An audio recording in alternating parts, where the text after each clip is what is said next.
بسم الله والصلاة والسلام على رسول الله. السلام عليكم اخواتي، مرحبا بكم عندي في القناة. ان شاء الله يا ربي تكونوا مزيانين وفي احسن الاحوال ديالكم نتوما كتشوفوا هذا الفيديو. اليوم البنات كيف كتشوفوا جيت نشارك معكم واحد الرغيفات اولا مسمنات معمرين في الفران، كيجيو على شكل كرواسون على هذا الشكل هذا. يجي صراحه مزيونين البنات والشكل ديالهم مبدل على المعتاد اللي مولفين كنعملوا يعني رغيفات عاديين بالشكل مربع، فهادو كيجيو على هذا الشكل هذا شكل كرواسون، كيجيو صراحه مزيونين بزاف وصف المذاق ديالهم البنات. واحد الحشوه تجي مزيونه ان شاء الله يا ربي. نتمنى ان شاء الله تنال الاعجاب ديالكم وان شاء الله تجربوها البنات وتعجبكم باذن الله. وقبل ما ندوزو للمقادير كنقول مرحبا بكم البنات اللي عاد التحقوا بالقناه، مرحبا بكم وشكرا على الثقه ديالكم، وكنتمنى ان شاء الله نكون عند حسن الظن ديالكم باذن الله. ودابا ان شاء الله ندوزو للمقادير.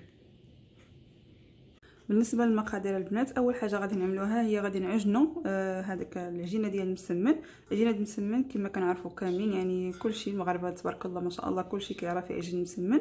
غادي نعملوا طحين ديال الفينو تقريبا زلافه ديال ما كاملاش البنات كيف كتشوفوا، وزلافه ديال الطحين عاديه. بالنسبه للقياسات البنات طبعا على حسب الكميه نتوما اللي بغيتوا، يعني تقدروا تزيدوا تقدروا تنقصوا على حسب الكميه اللي غادي تحتاجوا. كما قلت لكم زلافه الفينو وزلافه الطحين ومغروفه صغيره ديال الملح والماء الكافي ديال العجين. صافي غادي نعملوا هذا الطحين هذا في العجانه. كيف كنعرفوا البنات الطحين هذيك العجينه ديال المسمن ولا ديال الرغايف فكتبغي تدليك، فاللي عنده العجانه ضروري يستعملها، واللي ما عندوش يدلك مزيان حيت كتبغي تدليك بزاف. صافي وغادي نعمل الملح صافي وغادي نخدم. صافي البنات غادي نخدم الماكينه ديالي وغادي نبقى نزيد الماء بشويه بشويه بشويه حتى نتحصل على العجينه ديال المسمن. كيف كنعرفوها كتكون خفيفه ومرخيه ومدلوكه مزيان وخليها تدلك مزيان.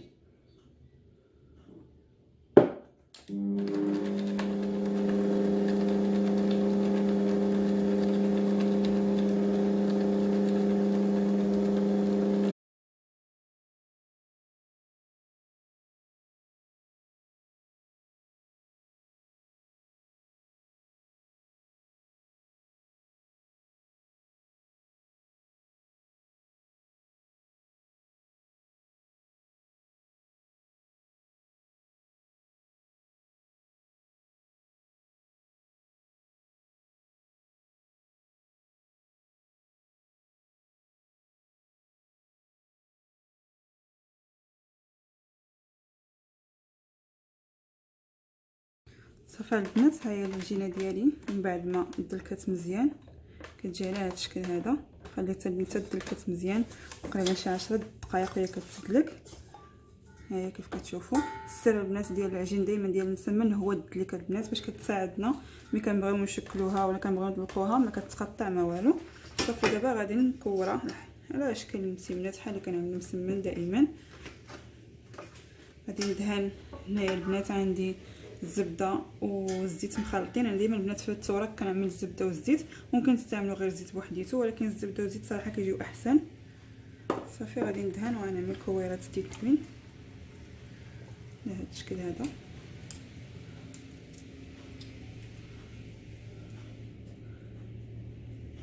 بهذا الشكل هذا البنات. صافي غادي نقطع العجينه ديالي كامله.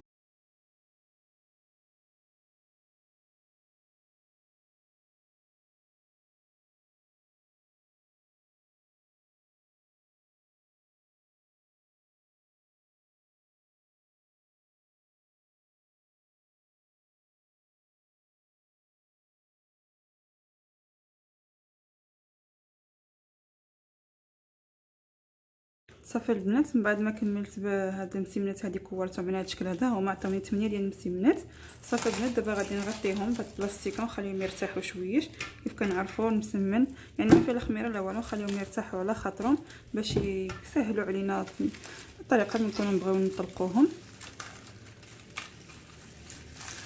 ضروري البنات ملي تبغيو تخليوهم يرتاحوا كتغطيوهم شي بلاستيكه كما كان، ماشي ضروري هذا ديال هذا البلاستيك الغذائي، فاي بلاستيكه المهم ما خصهمش يدخل لهم الهواء باش ما كيتشقوش الوجه ديالهم ما كيتشققش كيبقاو رطبين. صافي البنات انا غادي نخلي المسمنات ديالي يرتاحوا شويش، وغادي دابا ندوزو نحضروا الحشوه اللي غادي نعمروا بها هاد الرغيفات.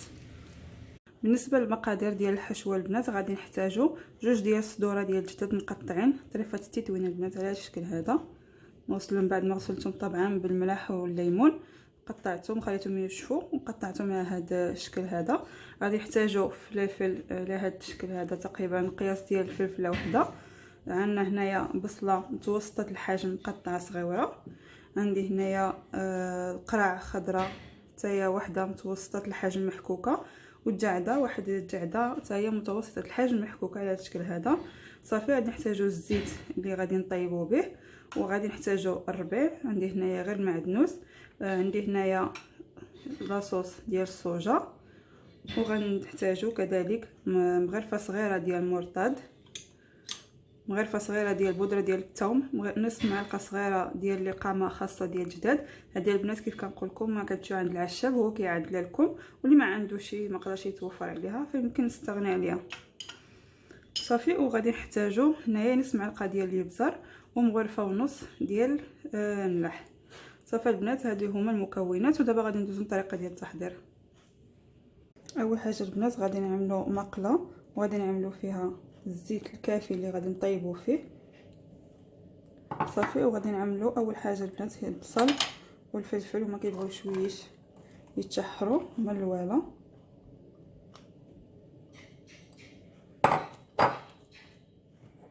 نزيد الفلفلات ديالي،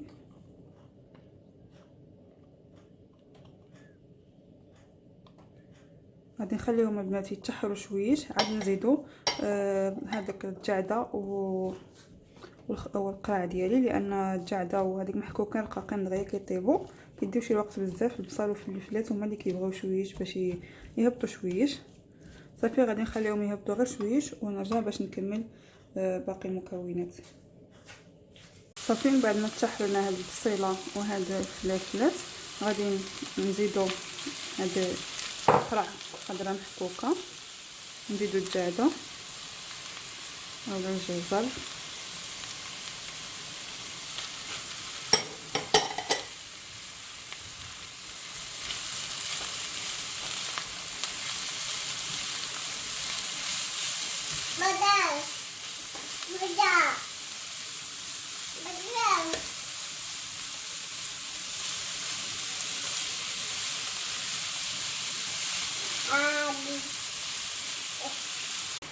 صافي من بعد ما تشحرتنا الخضيره ديالنا شويش غادي نزيدو الجداد،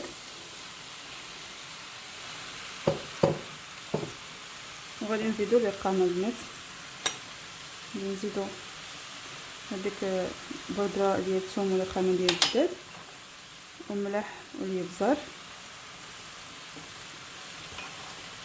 مغرفه صغيره ديال المرطاد،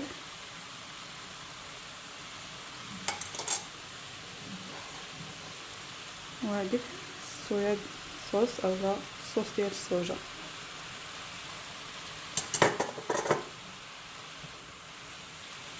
صافي غنخلي الربيع هو الاخراني اخر حاجه.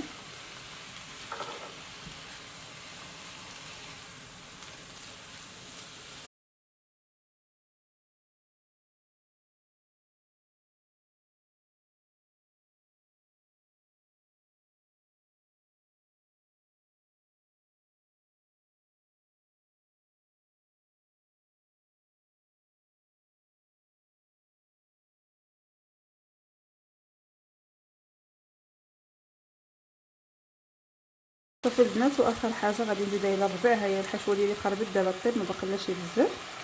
صافي نزيد الربيع اخر مرحله، وغادي نخليها تزيد شويه تشحر باش ندوزو نطويو هذيك الرغيفات ديالنا.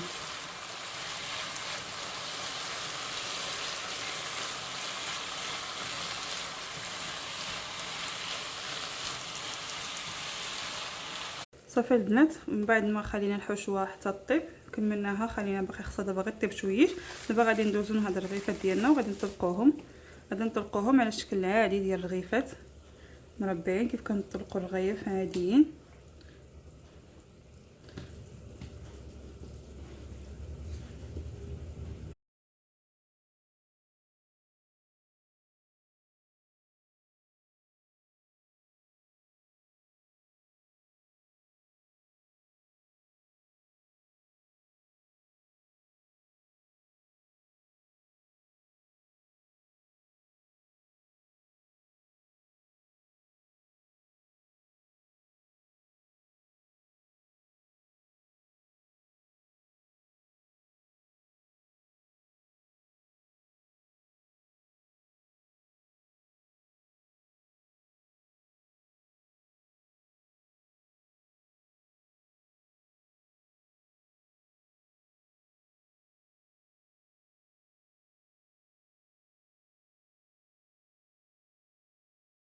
صافي البنات هادو الرغيفات ديالي من بعد ما كملتهم طويتهم كاملين وخليتهم حتى ارتاحوا مزيان باش يسهلوا عليا باش نطلقهم. صافي وهذه هي الحشوه ديالي من بعد ما طابت مزيان وحتى نشفت من المرق ديالها مره.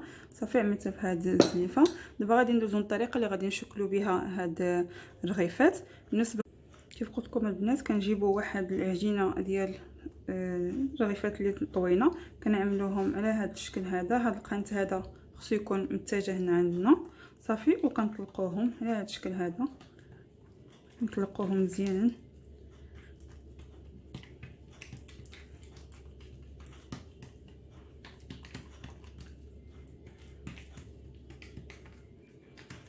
حاولوا تطلقوهم طوالين على هذا الشكل.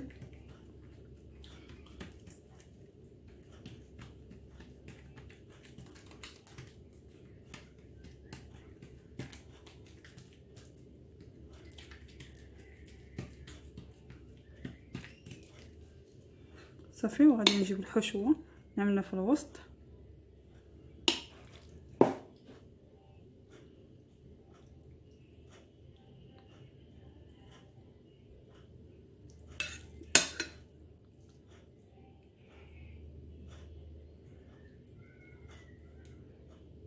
صافي وغادي نحاول نجمع بهذه الطريقه هذه. نجيب هذاك القنت نخشيه هنايا البنات. صافي ونعمل واحد الدوره وانا كنجبد البنات. صافي في حال هذا الشكل هذا. وغادي نجيب هذا القنت هذا ونجمعو ونجيبو لهنايا على هذا الشكل هذا. صافي وغادي نشكلها على شكل ديال الكرواسون هيدا دائريه. صافي وكتجي هذا هو الشكل ديالها البنات، كتجي على هذا الشكل هذا. صافي وغادي نحطها في الصينيه اللي غتدخل الفرن.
صافي البنات هادو هما المسمنات ديالي ولا الرغيفات ديالي من بعد ما كملتهم كاملين يجيو على هذا الشكل هذا.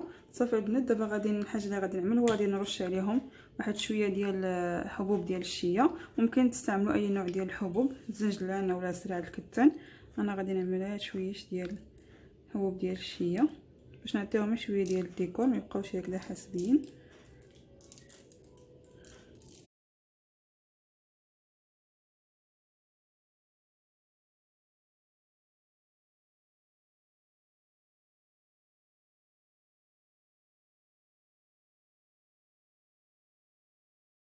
صافي ودابا غادي ندخلوهم في الفران يطيبوا. العافيه البنات تكون من فوق ومن تحت تقريبا 200 درجه. ما كيديوش بزاف ديال الوقت البنات، تقريبا نص ساعه حتى 35 دقيقه. صافي ونخرجوهم وصافي نتلاقى معكم البنات من بعد ما نعملو في الصحن ديال التقديم. وهادو البنات هما الرغيفات ديالي كيجيو على هذا الشكل هذا، كيجيو محمرين البنات وكيجيو على شكل كرواسون. كيجيو الصراحه الشكل ديالهم مزيون ومبدل على الرغيفات اللي كنعملو دائما، يعني شكل جديد هذا. نتمنى البنات انه ينال الاعجاب ديالكم ان شاء الله وتجربوه باذن الله. ودابا البنات نبقاو باش نقطعوا وحده باش تشوفوها كيفاش كتجي من داخل. كيف كتشوفوا البنات كيجي مورق ومقرمش ما شاء الله، يجي غزال.